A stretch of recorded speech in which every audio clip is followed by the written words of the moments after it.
1939, 85 million Americans go to the movies at least once a week. Now that's an incredible 65% of the population. But what a selection they have. Most movie critics and film historians agree that in 1939, Hollywood produced more classic films than it did in any other year. Oz must compete for its audience against movies like these.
Gone with the Wind sets box office records that will stand for decades. But The Wizard of Oz, MGM's costliest film to date, loses money in its first release. Yet there's still a chance for glory. Oscar night, February 29th, 1940. This evening, the rivalry is especially strong. Academy voters have been presented with a nearly impossible task: how to choose the winner when there are so many winners. Oz has garnered an unexpected 5 nominations, including Best Picture. But Gone with the Wind, boasting a total of 13 nominations, is the odds-on favorite. It would appear that David O. Selznick and Vivien Leigh are shoo-ins in their respective categories. Still, the Oscars have always been an evening of surprises, and the other nominees pray for a miracle. Master of Ceremonies Bob Hope sets the tone for the evening. Thank you, ladies and gentlemen. Really, I think this is a wonderful thing, a benefit like this for David Selznick, and I want to tell you... No one is really surprised when Selznick's team dominates the ceremonies with an unprecedented 8 Academy Awards, including Best Director for Victor Fleming, who probably would have been nominated for Oz had he not also directed Gone with the Wind. Ironically, it's Fleming's other producer, Mervyn LeRoy, who presents his Oscar, but Oz is not altogether out of the running. Herbert Stothart wins for his brilliant musical scoring, and Harburg and Arlen win for their song, Over the Rainbow. As the evening winds down, the most requested song is Over the Rainbow, reminding both winners and losers that there are new dreams they can dare to dream, but not a soul in this room can possibly conceive what the future holds for the Wizard of Oz. Toto, I have a feeling we're not in Kansas anymore. After its initial release, Oz would appear occasionally through several reissues and kiddie matinees.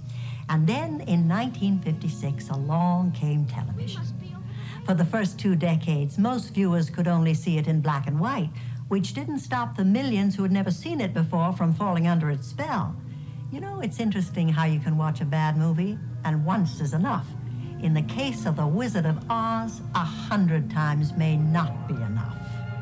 Someday I'll wish upon a star and wake up where the clouds are far behind me. For the next 30 years, Judy Garland makes successful appearances all over the world, and memories of The Wizard of Oz are never far away.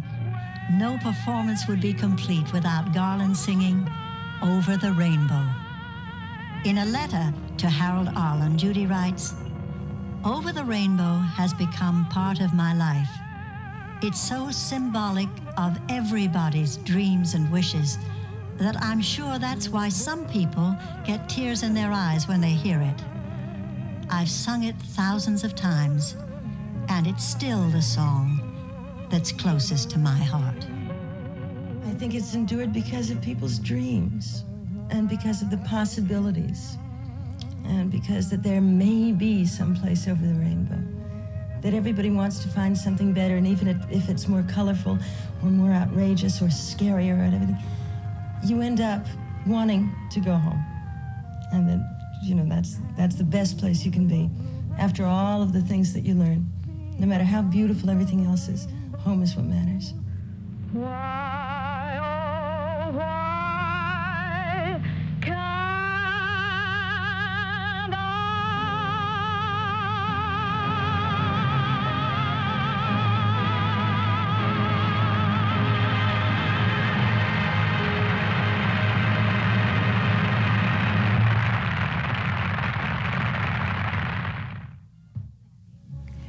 Oz succeeded in spite of its chaotic creative process.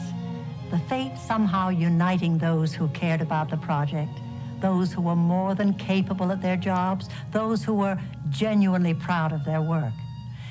The film that we enjoy so much is the happy result of their collaborative efforts.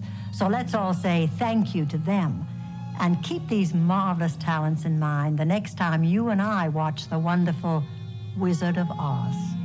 Let's get out of here. Look, Emerald City is closer and prettier than ever. You're out of the woods, you're out of the dark, you're out of the night. Step into the sun, step into the light. Keep straight ahead for the most glorious place on the face of the earth or the sky. Step into the sun, step into the light, march up to the gate and build it. Open